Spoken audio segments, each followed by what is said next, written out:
What's up mga katribo? Good evening. It is 8:11 ng gabi, Saturday.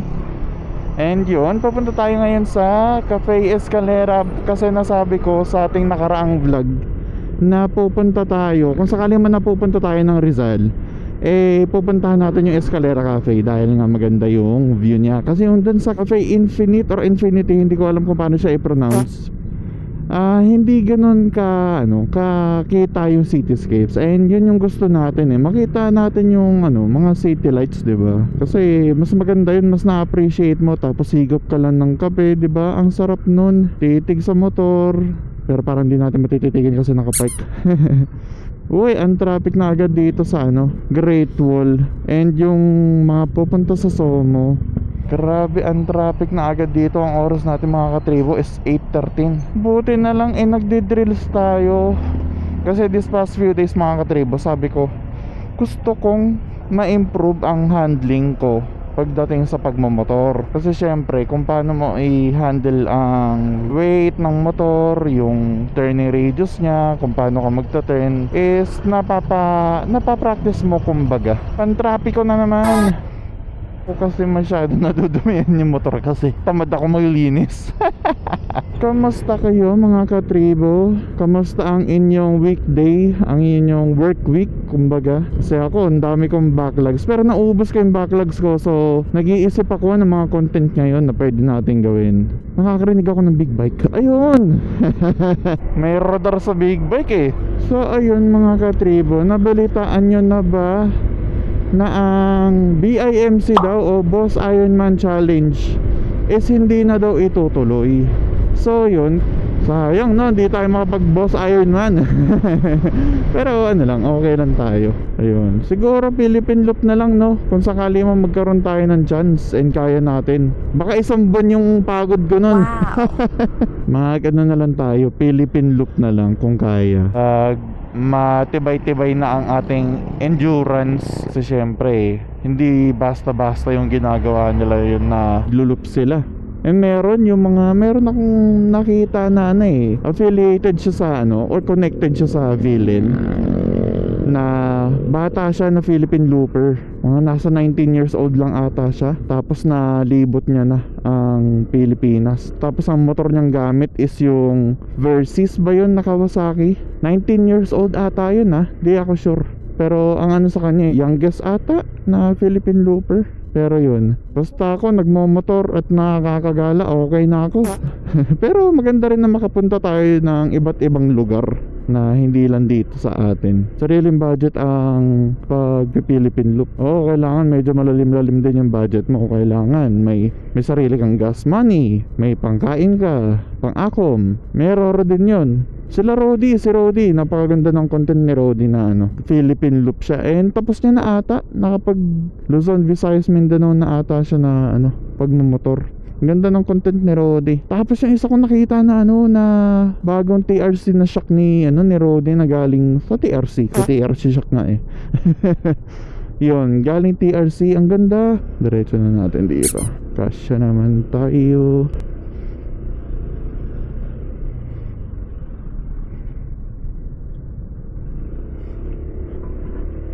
Punta tayo ulit ng Angono, Rizal. Hindi, yung Escalera is Binangonan Binangonan, Rizal. Pero punta ulit tayo ng Rizal mga katribo. Samahan nyo kami sa aming gala. Lapit-lapit naman to. Tapos meron ng yung dinaanan natin last time.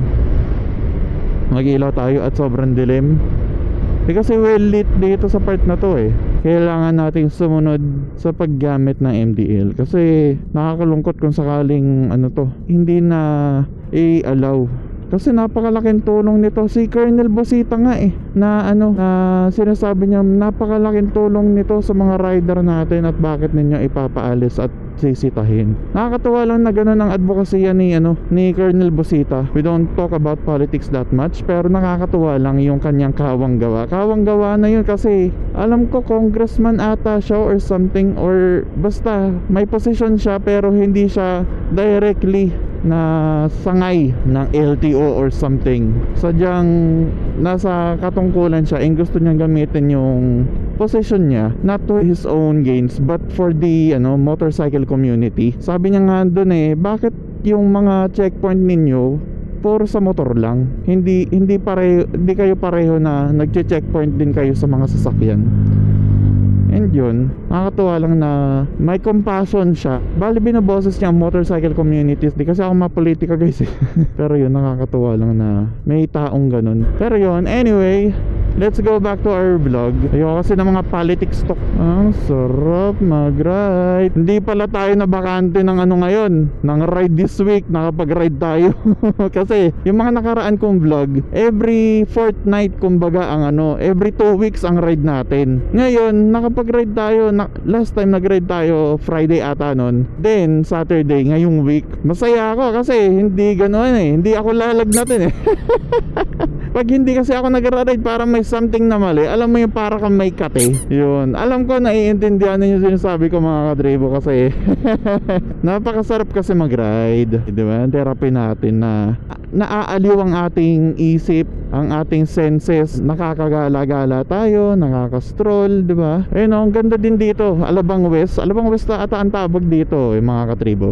Sarap din tumambay dyan na magtambike, 24 hours sa lahat ng fast food dyan. Italian, di ko alam kung fine dining siya or something. Siya, hindi siya 24 hours. Yung McDo, Burger King, KFC, Army Navy, lahat ng mga fast food chains na yon, 24 hours sila dyan sa spot na yan. Alternative siya sa Vermosa. Tapos dito, Alabang West Parade. Ayan, di pa kami napunta dito kasi parang medyo expensive pero yan tignan mo naman mga katribo, ang ganda ng nila, lugar nila. Saan punta tayo dyan?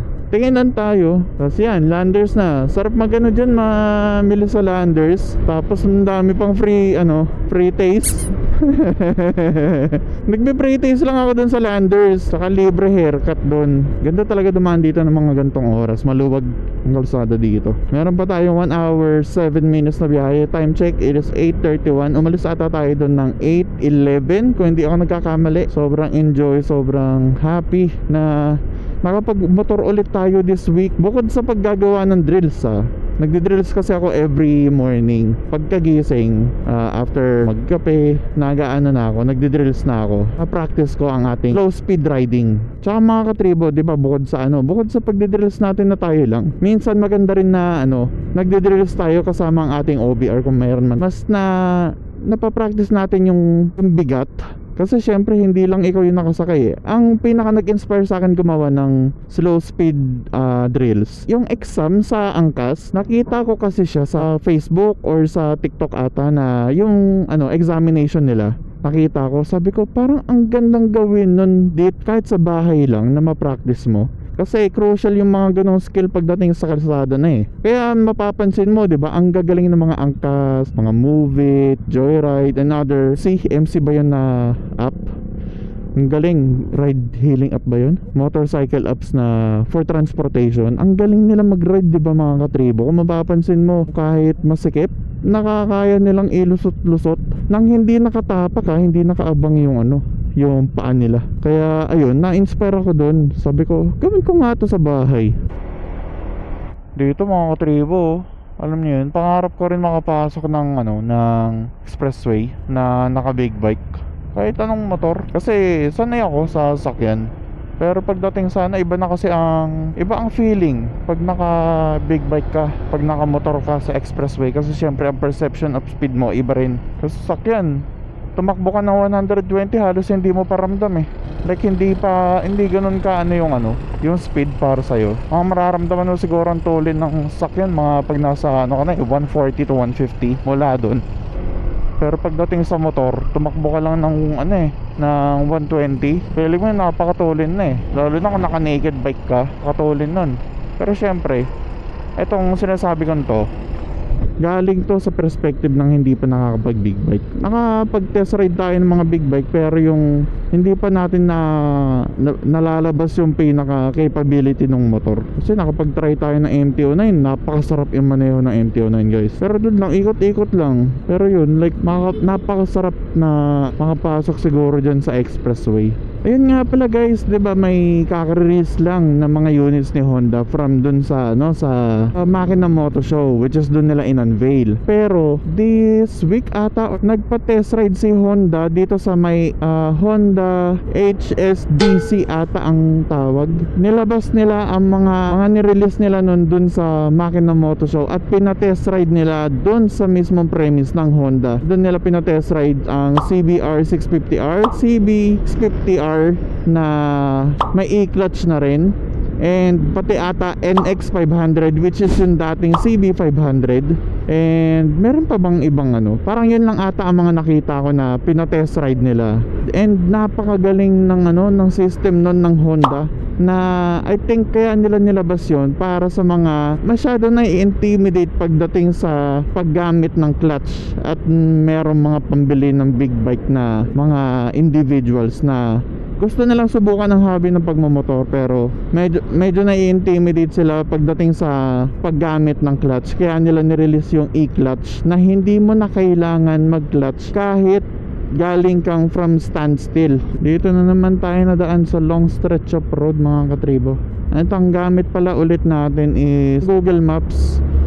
Subok ko na siya kahit walang internet. Basta nasimulan mo, wala kang net, maglo-load siya basta nakabukas ang GPS. Okay naman si Google, mga katribo. Sadyang lang, most times 8 out of 10 na scenario, dadaan ka na sa magandang daan. Pero yung 2 chances, minsan dadalhin ka na sa sa mga liblib na lugar. Liblib kung saan may ginagawa, yung hindi ganun ka optimize yung daan, pero doon pa rin naman dadalhin ka niya sa nilagay mong destination.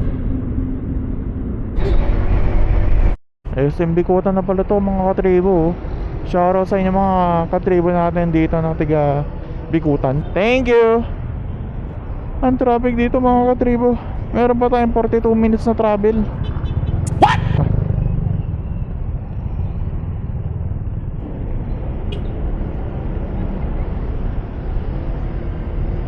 Nakalagpas din tayo, mga katribo, sa medyo chaotic city of Taguig. Shoutout sa inyo, mga katribo natin dito na tiga Taguig. Shoutout ho sa inyo. Ride safe. Pag ganito pala, mga katribo, mapapansin ninyo, kadalasan ang gamit ko itong Lakan jacket natin. Lakan jacket kasi ito yung pinaka naging iconic for our channel na jacket. Marami tayong ginagamit na jacket, pero ito yung pinaka nagmarka talaga. And ito, madalas ko siyang ginagamit pag sobrang tirik ang araw, pag ganto rin na gabi, kasi mas dagdag visibility. Kasi pag yung ginamit ko yung Spider Phantom natin na jacket, hindi tayo kita kasi all black. Pantulong kahit papaano na syempre may mga lights yung motor natin, pero added visibility. Naku, pumasok yung motor. Wala pang helmet yung angkas niya, nakakap lang. Palagi ho tayong mag-helmet dahil ang last nating punta dito nung last time, may nasaksihan tayong insidente. Mag-gear ho tayo palagi at sumunod sa traffic rules para ho ligtas tayo at may nag-iintay ho sa ating pag-uwi, mga katribo. Kumusta kaya dun na sa Escalera Cafe, mga katribo? Kasi last time medyo matarik yun dun nga sa sa Cafe Infinity or Infinite, di ko alam kung paano siya i-pronounce, pero yon medyo matarik nga. Dito kaya sa Cafe Escalera kasi syempre matataas yan para kita mo yung cityscapes, city lights, makikita na lang natin, masusubukan na lang natin. Wow, yun ang mga katribo, kita di ko alam kung kita ninyo, pero kung ano yung mga liwanag na yun, parang glitters. Doon tayo pupunta, makikita natin yan. Mag-shoot tayo ng 4K para makakita ninyo, mga katribo. Ito na ulit yat tay-tay. Nasa tay-tay na tayo, mga katribo. Sarap magmotor. Ride safe po sa inyo, mga katribo. Uy, anong traffic yan? Taytay, Angono, kanan, Pasig, kaliwa. Binangonan. Binagoongan, sinabi mo Binangonan. Nilagyan mo naman ng bagoong dito. Binangonan.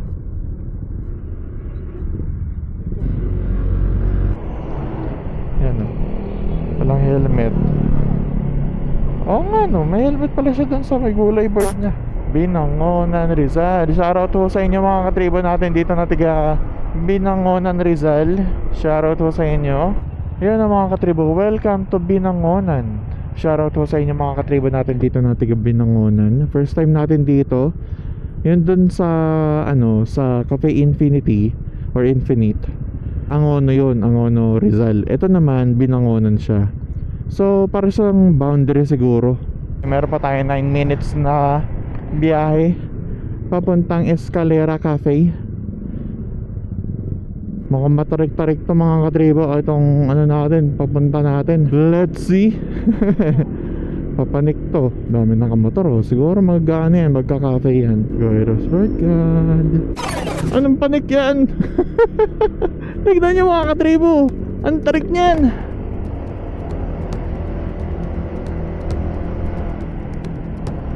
Grabe. Pero kaya to. ADB power. May power ups na ano eh. Habol ng aso. Mabilis kang mapatik nun. Wala, bebasikin lang to ng ano, manual. Grabe. Para mas matarik pa ata to sa bitukang manok mga katribo. Isaw. Buti na lang nagdi-drills tayo. Naka-Bicol na rin.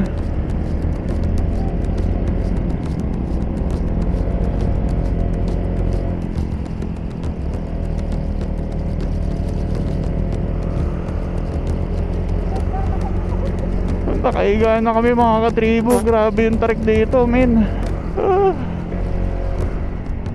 Bang. Nako. Para may amoy yan ah, CBT ah. Sino kaya yun? Ang dami natin dito.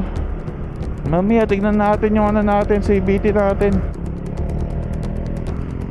Eto bali mga katribo, pinanik natin to nang hindi tayo naka-off ang HTC.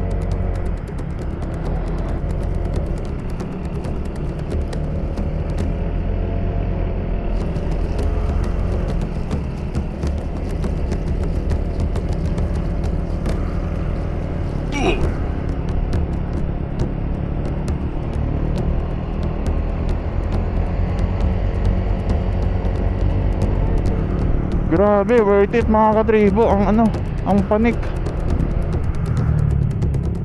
Tignan mo naman yan mga katribo. Napakaganda oh. Oh my goodness. Solid.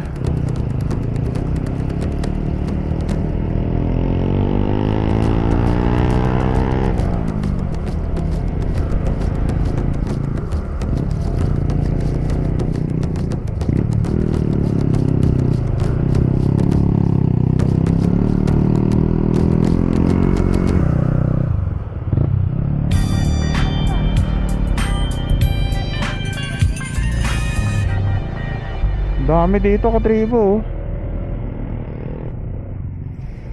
Okay, di mo usok yung CBT natin. Grabe guys oh. Tingnan nyo naman.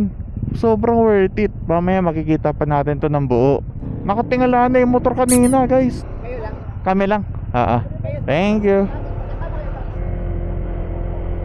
Dami dito napunta mga katribo. Solid. Gabayan niyo po kami Panginoon mamayang pag-uwi. Lord God, dahil sobrang tarik ko ng daan. Grabe ang hard niya sa ano, sa preno. Kaya ng stock CVT ang papanik dito sa Escalera Cafe mga katribo. So kung gusto ninyong pumunta dito, pwedeng pwede. Basta alalay lang mga katribo pagdating sa ano, sa kalsada. Meron din dito, Coffee Rush. Dami, ang ganda dito mga katribo, solid. Bali papasok kayo ng ano, ng subdivision gate. Doon sa gate mag-iiwan kayo ng ID, kahit anong ID. Ako binigay ko PhilHealth kasi kailangan ko yung lisensya natin eh, di ba? Grabe mga katribo, tignan niyo yan oh. Tignan niyo yan. Hinto tayo dito sa glit. Ayan oh. Wow. Ang solid. Sky Bistro. Oh, grabe dito, nakakatuwa. Ito na mga katribo, yung Escalera Cafe. Ayan oh, Escalera Cafe. Grabe mga katribo, napaka-solid dito. Parang ano no, parang sa Highlands, pero nandito ka sa may pinakamalapit no. Bangin na yan guys after nitong ano na to, kalsadan to. Tanong muna natin before tayo magpark. Ulit ang pagod. Ayun, napakataas oh. 'Di ba? Mas maganda dito guys compared doon sa Cafe Infinity or Infinite. Yung view mas maganda dito. Oo. Okay naman din doon. Boss, sarado na? Doon yung parking pero open pa. Open pa. 12 yung sarado niya. Opo. Okay. Pila pa natin, sir. Ito pa yung pila. Oo. Okay. Haba pala ng pila. Ayan, ganyan kahaba yung pila mga katribo. Yes. Pa-close na to. 12 ata ang closing na to. Grabe oh. Ang haba ng pila oh. Ang dami motor. Napalaban yung CVT natin doon mga katribo. Yan mga katribo, ganito dito. Ayan, naka 4K tayo and pure video mode. Ito yung Escalera Cafe. Doon ka magda-dine in and meron pa siya sa ilalim. Tapos ito yung niya, hagdan niya pababa. Grabe, napaka steep kasi nanggaling ako doon, nag-CR ako. And pagbababa, walang problema. Pagpapanik, napakataas, napakatarik. Tapos dito yung pasukan. Tapos yan, ang ganda niya. Tapos ito yung cityscapes oh. Yan. Yan yung cityscapes, city lights. Solid din. Sobrang worth it pumunta dito. So pagkain mo, Oo. pagpanik mo pa uwi, gutom ka na Oo, ulit. oo, pag panik mo, wala na yung kinain mo, na-burn mo na. Mga 3 panik pa na agad yan, gutom ka ulit. Di ba nakakalula habang nakatingin ka dyan, bumababa? Hindi naman. Yan, solid. Di tayo magdadainin dito mga katribo kasi ayan, ganyan karami ang nag-iintay. Waiting lahat yan mga katribo. Kaya sa iba tayo kakain. Oo. 1 hour to closing Oo. na. Ang alam ko 12 ata ang closing nila. And ang oras natin is 10:25 na mga katribo. So ganyan kaganda. Solid din, 'di ba? Ang lang medyo pricey ata eh. And yun. See you guys mamaya sa next natin restaurant. Paalis na tayo mga katribo kasi lahat puno. Hindi natin na-anticipate yun na weekends nga pala marami ang dumadayo rin. So parang Yu-Gi-Oh girls na na pinapapili yung ID. Hindi kami nakapasok eh. Anong magandang araw pumunta na konti? Martes o Merkules. Martes. Okay. Okay. Thank you. Uwi na tayo. Grabe guys, napakatarik. Ito lang ang challenging dito guys. Sobrang tarik. Hindi ako nagbibiro na yung Exage na tarik. Sobrang tarik talaga mga katribo.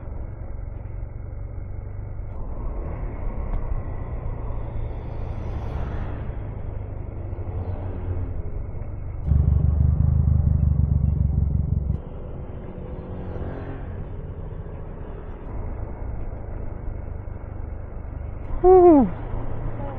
Thank you po Lord. Grabe yung tarik dun mga katribo. Thank you po Lord at ginabay niyo po kami Lord God.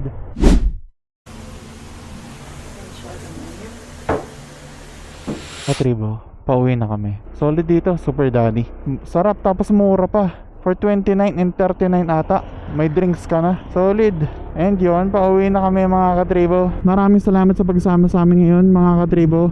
If you like this video, like, comment, share, and subscribe. And share mo na rin sa mga kakilala mo na may ADV. At kung ikaw ay mahilig sa motor, food trip at travel, nasa tamang channel ka, please consider subscribing and pakiring mo na rin ang notification bell. Yun, uwi na tayo. Uwi na tayo mga katribo dahil may church tayo mamaya. And yun, manonood din kami ng Kaijo number 8. Uy, aabot ka kaya? Okay, hindi, malayo. Sige tropa, diretso mo. Hindi ka aabot pre.